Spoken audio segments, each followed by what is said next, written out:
The new channel.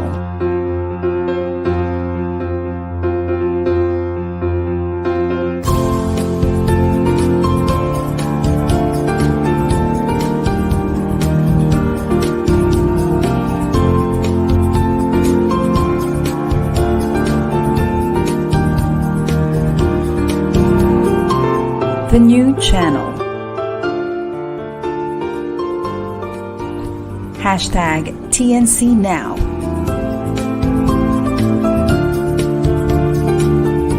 The views, opinions, and insights expressed in the following shows are those of the host, producers, guests, and viewers. They do not necessarily reflect the position of the channel. Viewer discretion is advised. Hello and welcome to the new channel. Our passion transforms a community that sees all things new. I am Lei Ermitanio, streaming live from Las Piñas City. Good evening. Welcome to Season 1, Episode 12 of Momspirations on TNC.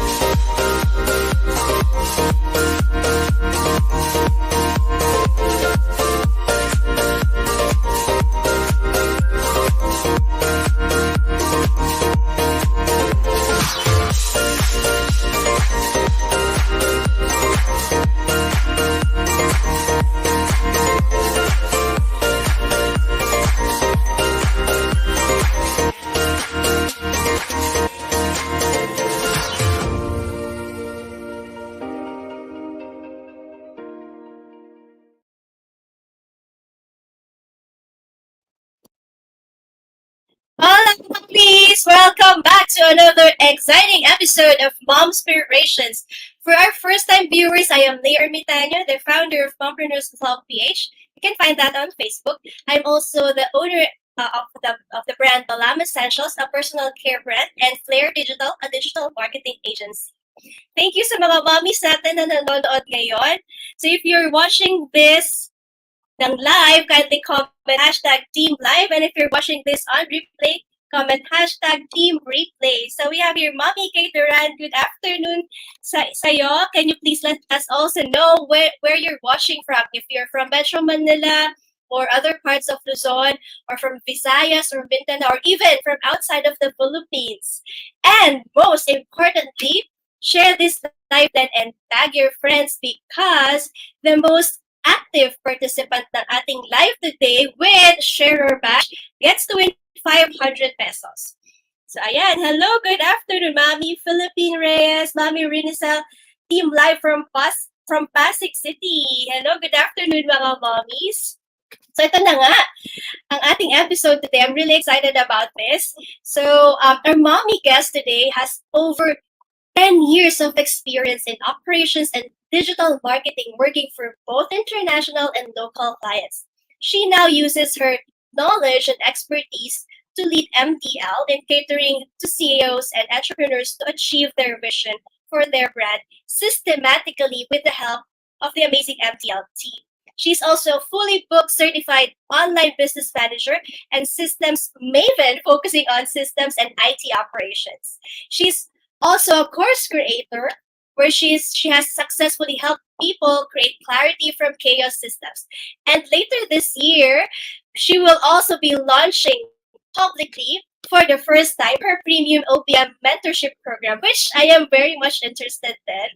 Aside from being a founder and a CEO, she is also a homeschooling mom and is able to juggle everything both in work and at home. So nating matutunan to because of her impressive systems to back her up. So, without further ado, let's all welcome to our Momspiration stage, Mommy Daise Virtudazo. Good afternoon, Mommy Daise. Hi, everyone. Good afternoon. Hi, Mami Lei. Thank you for having me. Thank you also for saying yes to our invitation. So, ito na, pinaka-bonggang tanong natin. Kasi sa introduction, I kept on mentioning OBM or Online Business Manager. So can you also briefly discuss to us kung ano yung ginagawa ng online business manager? Sure. So from the word itself, online business manager, we are the people who manage businesses that are run digitally. Although may aspect siya na pwedeng brick and mortar din. And from that, we are the ones who really offload yung lahat ng responsibilities of the CEO and para ma-free up yung time nila so they could focus more on things that only they can do. And we will be the ones to manage yung day-to-day operations, ensuring na systems and workflows that are meant to be done are done when they are supposed to by the people that are supposed to do them. So yun yung in essence ang meaning ng online business managers. Talagang parang pinapakinggan mo pala parang ang bigat na ng responsibility na hawak ninyo. Medyo, oo. Before ka napunta dyan sa linya na yan, who was Mommy Daise bago naging OBM Maven? Oh, wow, that's interesting. It makes me go way back. Pero yeah, so who was I before I became an OBM? I used to be a teacher. I used to teach physics and chemistry in high school. But then I had a growing family kasi. So to be and let's be frank, diba, teachers talaga here are one of the most underpaid heroes that we have. So I had to be practical lang. So at that time, ang sikat call center. So, nag-ship naman ako to call center kasi feeling ko, saan pa ba ako magaling? And I believe I can communicate well. So, nag-call center. But then, at that time, since I had a growing family nga, the lifestyle of the call center industry, medyo hindi ako. Alam mo, papasok ka, night shift, mga anak mo patulog. Pag uwi mo, gusto nila makipaglaro, ikaw wala ka ng energy. So, it just did not deal with that. Yes, diba? So, the lifestyle is not, it's very stressful for a mom who eats up, who is eaten up with the guilt na hindi ko na kasama yung anak ko. And because of that, talagang I literally Googled English work from home jobs. Kasi feeling ko doon ako magaling. So, ang sa search result ko is Rare Job. It's an ESL construction company for Japanese naman. So, I started there and then I also saw Odes pa nun si Upwork eh. So, since ang work ko was call center, yung in-applyan ko din, call center job, so inbound, outbound, it's always about what's the easiest for me to transition. So, okay, call center, pero di ko na gusto yung lifestyle. What can I do from home with the skills I'm good at? So, nag-ESL instructor ako for a while, and then I slowly was building my Otis profile. Pero at that time, I was like doubting, is this legit? Like, is my effort gonna result to me finding a job? Yes, so until one time, na parang na-complete ko na yung profile ko and nobody was accepting my application. So I took an exam on that platform. And luckily, there was a client who saw my results at parang nasa top yung results ko and he had reached out. And I offered, but at that time, ang parang pitch is, yeah, kasi I checked the market and I said, you can start at parang $3 per hour. But then the client, $3.50. So sabi niya, $3.50. Sabi ko, oh wow, I deserve more pala. So that was the start. So nag-outbound ako and then at that time, nakikita ko sa other job postings on Upwork, the term virtual assistant. So I was curious, what is this about? And then I really took the time to study and I applied here and there. But then the challenge was they needed 6 months experience. So how can I apply when I don't have 6 months experience? Good thing na lang din, that client of mine, he slowly added admin work. So research here, do other report. So it's a VA work, diba? So I just updated my CV and then I started applying as a VA. And then luckily within that year, I landed 3 VA clients. So, transition ko lagi doon sa what's the easiest to transition to in alignment to my goal with the strength and skills that I have. And then, so 2012, in 2015, VA work ako until 2017, I chanced upon the word OBM. And it really resonated with me a lot because I know that I can lead people. I like planning projects until completion. So I just took a certification course at that time and I think module 2 pa lang ako noon. I really was confident na and took a leap of faith to position myself as an OBM and then I landed a client. So from there, OBM na all the way. So ayun yung summary. Sorry, pahaba. Ayan, Sa akin pala medyo may sound daw. Sorry, I'll fix that quickly later. But yet, follow-up question. So, ano yung mga parang pagitan ng mga transition mo? Like, for example, how long ka nagstay sa call center? How long ka nag-online teaching to becoming an OBM? I see. Yeah. So this was like over 10 years ago. So bear with me. But from calls, I think I was in the call center industry about 4 years, and then 2012 talaga ako nag-start mag-work from home. And then I started from being an outbound rep nga, and then just went with the next skill that I know I can upskill to. So VA, and then from VA, online business manager. So those were like the transition. So from VA, so that's 2012 to 2015. And then 2015 to 2017, I learned and realized that I could get more clients based on my capacity. And then 2017, na open yung world ko about online business management. And at that time, nobody was talking about it. It wasn't popular as how it is now. So in a way, I started the idea of online business management, or OBM, here in the Philippines. So, and that was way back 2017.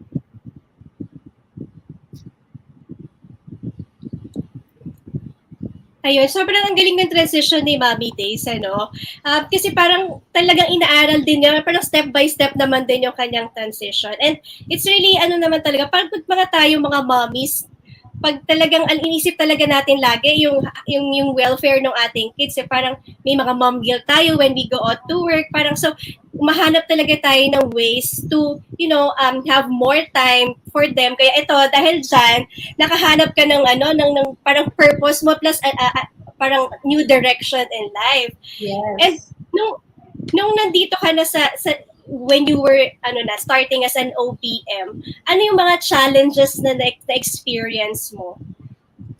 Oh, well, a lot, because as I mentioned earlier, there wasn't a lot of people talking about it. Talagang wala akong nahanap locally. So there was a lot of learning because it wasn't a skill I planned on doing.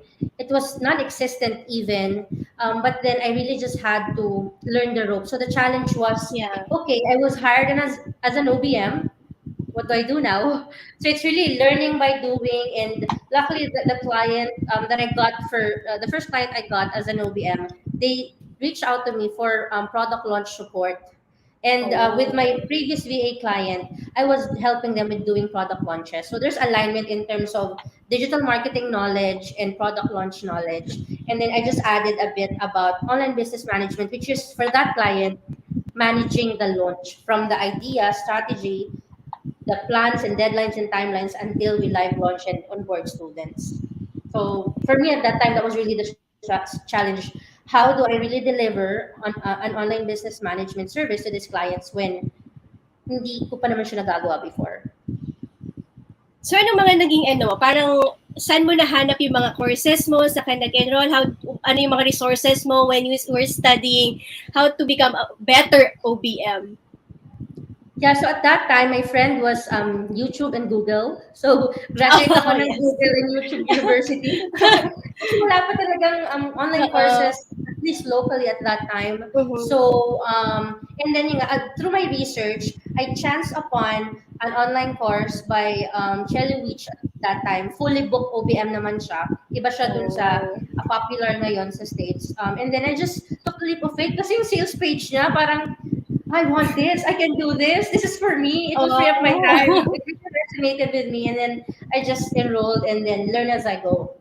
So yun lang talaga. Plus, there was a community and mentor, si John Pagulayan, that helped me on the mindset side. I always kept going back to this. At that time, I took a leap of faith, but I needed someone to do the extra push and believe in me because I was sort of doubting myself. And that was John for me. So I was just really give light and gratitude to that guy because kung hindi niya ako pinush, baka hindi ako nag-continue with the OBM path. Oh, iba talaga si the chief na John Pagulayan. Yeah. For those who don't know him yet, you can research his name and how helpful he is sa mga nag-freelance, sa mga into freelancing. So, ayan. So, moving naman tayo sa family mo, sa kids. Because I know you are homeschooling your kids with the responsibilities that you were talking about earlier, plus homeschooling. So, paano ginagawa ni Mommy Days yon? So, can you tell us, like, how's Mommy Days, what's Mommy Days life like? Oh, day in the life. Mm-hmm. It's different every day. Kasi 6 kids, different personalities, different stages. So my kids are like 14 down to 3 months. So just the gap. But then what helps me is I really just stay focused on my goal. And my goal, why I started working from home, is because I wanted to be with them. So it's like my compass. Anything Oh. that would make me go away from that center, it's an easy Mm. no for me. Kasi, Oh, um, yes. and sometimes I'm very competitive talaga. Na minsan, puro work, work, work. But then, my son would tell me, you don't have time na for us. So, that's like a wake-up call na, okay, it centers me, it grounds me, and really, Yes. because of that, nare-realize ko why I'm doing this to begin with. And yun nga, it's easier to say no to things that are just noise when you know what you really prioritize. And for me, it's my family, it's our homeschooling, and then everything else that I accept on my plate will revolve around that. Para wala akong mommy guilt. Kasi Oo. pag yeah, especially as moms, we like to, Yes. we're our own worst critic. And why do we do that, diba? So, pero ganun tayo. So, Very true. basta lang I make sure I fill my cup first kasi diba homeschooling sa morning. So, I structure my day again around my why, my center, which is homeschooling my kids. So, talagang morning ko is allotted to them until lunch. And then nagsisiesta ako sinasabayan ko yung bunso ko. Kailangan ko ng power nap ng mga I do 11:30. too. 1:30. So, ang work ko talaga 3 p.m. onwards na. And I can Oh, do yes. better, more focused work kasi wala nang nagging guilt na, Mm. shucks, di ko na pansin yung anak ko. Yun, ganun. So, Oh, yes. that's how I it agree goes. with you. Nanay, I'm also, like ako din, may schedule, everything, like my decisions in life, naka-anchored talaga sa kids ko. Yes. Like before, when my business, like about perfume, so may weekend na opportunities na parang mag-perfume bar, it could help my business a lot, but hindi ko talaga siya tinatanggap kasi my weekends are really reserved for my family. So talagang may mga ganong choices tayo mga mommies, diba? May mga sacrifices because Yes. talagang sila, yung mga kids talaga yung priority natin. And they are the reason why we're doing this. So yan, and sa power nap din, sobrang agree ako. Talagang hindi pwedeng hindi walang power nap. So talagang pag afternoon, sobrang nakawalan tanggulay ako pag ganyan. And same time, ganun, 3 o'clock din yung spike yung aking energy. So yeah, thank you for sharing with us, Mommy Days. Yung iyong mga systems. And talagang ni-schedule mo sila, no? Talagang this time, they are the priority and this half part of the day are for work naman, no? And how do you communicate this, like, sa mga younger kids mo? Like, I mean, you have 3, di ba? Oo, paano? Yeah, 3 younger kids. Yeah, so yung 6 below ko, I think what helped is because they have older siblings and they are aware na with our setup. Kumaga yun yung kinamulatan nila. Now, when mama's room is closed, when she's on a laptop, speaking to someone, do not disturb. Pero medyo challenge yan sa 3 years old ko. Talagang, pero doon papasok yung we're working with ideal clients, diba? Kasi they understand the situation that we have at home and they respect us for our skills and they really treat us as partners. So yung mga ganun, normal na. Pero yeah, it really just helps na the elder kids, they help in sort of managing the little ones din, especially pag may meeting na like kailangan focus.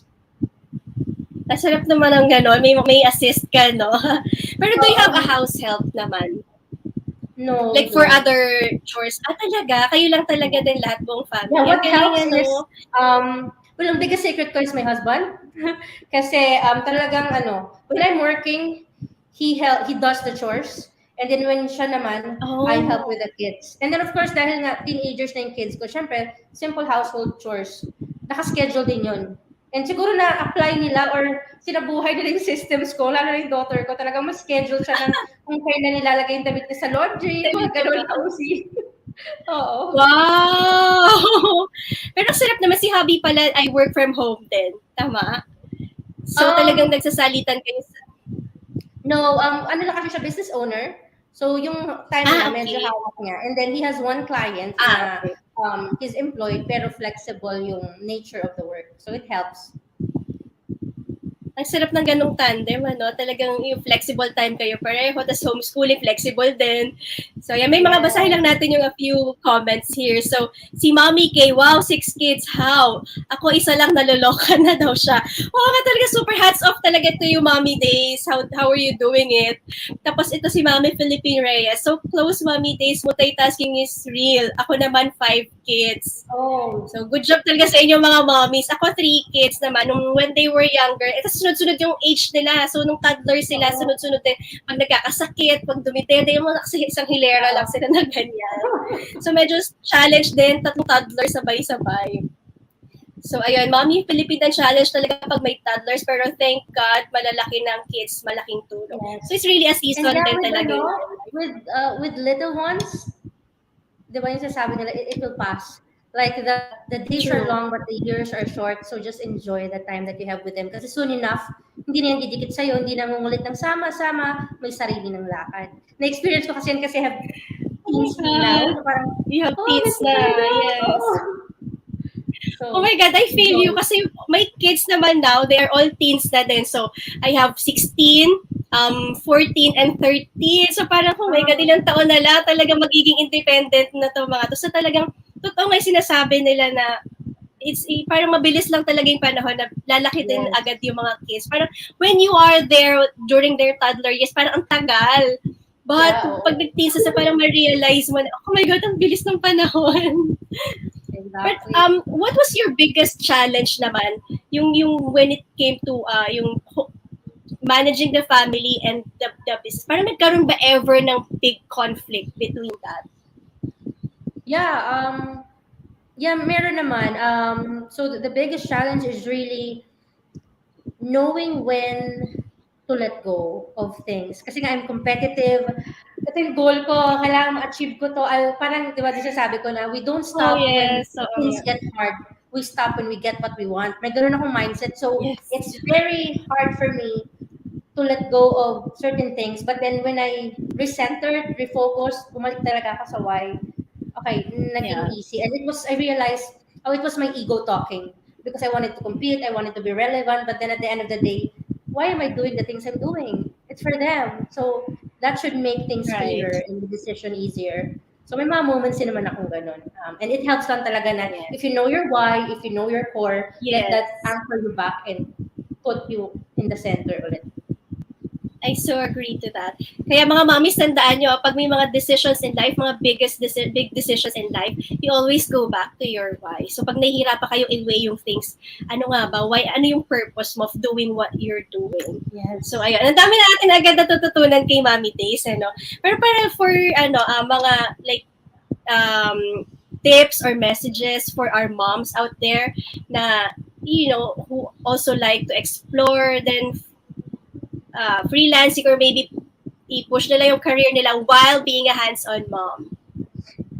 Yeah, do it now kasi we are at the age that everything that you put your heart on, basta you stay committed, it's gonna be possible.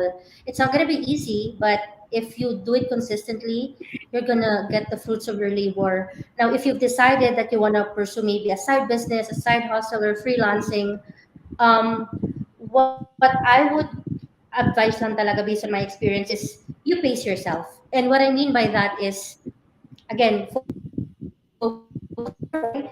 take other people's win as inspiration but never to compare. Kasi iba-iba tayo ng timelines, iba-iba tayo ng circumstances sa buhay. So just feel inspired by them, but then at the end of the day, focus ulit kung bakit mo ito ginagawa para hindi ka ma-derail. Kasi minsan, when you start comparing, that's what kills the joy. And then, maano ka na lang, mag-give up ka na lang. So no, just take it as an inspiration, pace yourself, kung pagod ka, rest, listen to your body, definitely, especially as moms, kasi ang dami nating roles. We're not just moms, we're parents to our kids, we're a spouse to our partner, we're children of our parents or siblings. So ang daming ganap sa buhay natin, ang daming responsibilidad. And definitely, siguro, if you can just structure your day, and this helped me a lot, na maalis ako dun sa yung parang guilt feeling and depression, parang hindi ka umabot sa Mhm. ganun. Though there are days na ganun. Is never forget to fill your cup first because you can't pour from an empty cup. So self-love is not selfish, it's self-care. So how can you Yeah. love and take care of other people, your kids, your family, your clients, if ikaw upos ka na?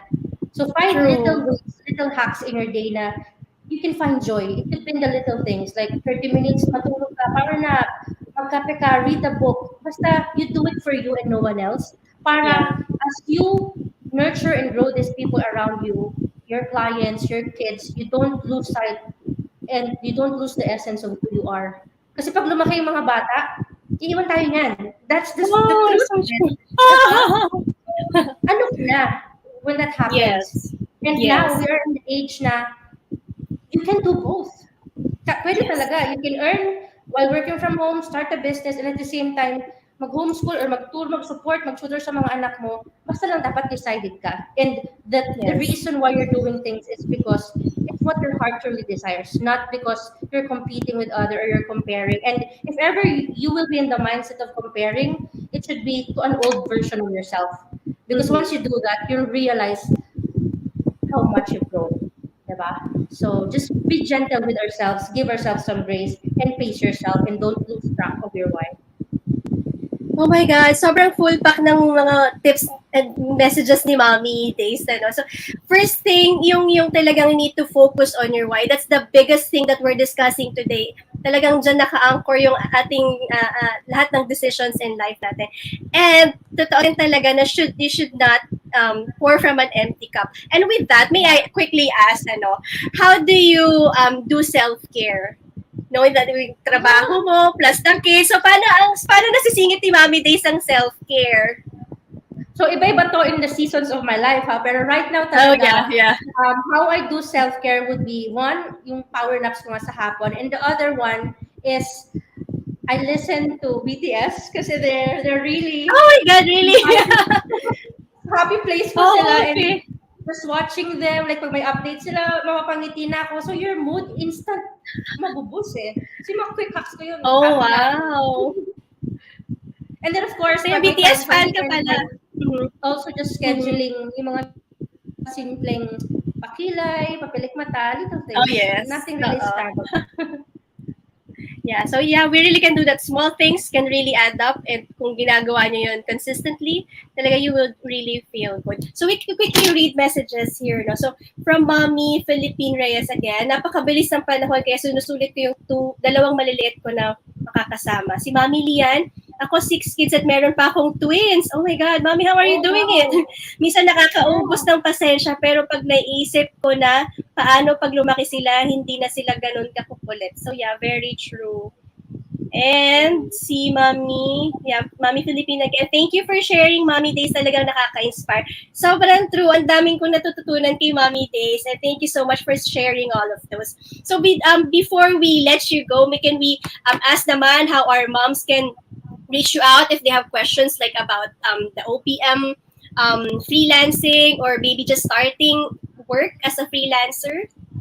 Yeah, sure. If you want to learn more about how you can become an online business manager, get supported as well in growing your mindset, you can search Become an OBMPH on Facebook. It's my free community for people who are interested to learn more about OBM. Ayan. So thank you so much. Alam ko ipipin yata sa comment section yung link for the FB group. Okay? So and also I know you have a free course then. So maybe you can also mention that. Yes, so if ready na kayo, you've decided na parang I want to become an OBM, you could also just check itong link, bit.ly/OBM Foundations -DV. It will route you to register your name and email, and then after nun, you'll get access sa foundations ng ano bang OBM, ano bang ginagawa niyan, anong clients ba may kailangan sa amin, those little things. Ayan. Thank you so much, Mommy Days, for sharing all of these to our moms, to me as well. And I really appreciate you for saying yes to our invitation. Yes. I'm And grateful too. ayan, Thank thank you you, so much thank for you. considering Thank me. you. Ayan, so thank you again sa ating mga mommies for tuning in. The fact that you are all here is so amazing to me, and I really always appreciate you all. And again, itong aking iniiwang message sa inyo, being a mom doesn't mean you lose your chance of reaching your dreams. Sometimes, motherhood becomes a springboard to one's success because of the newfound purpose in life. And that being said, have a lovely Wednesday evening, everyone.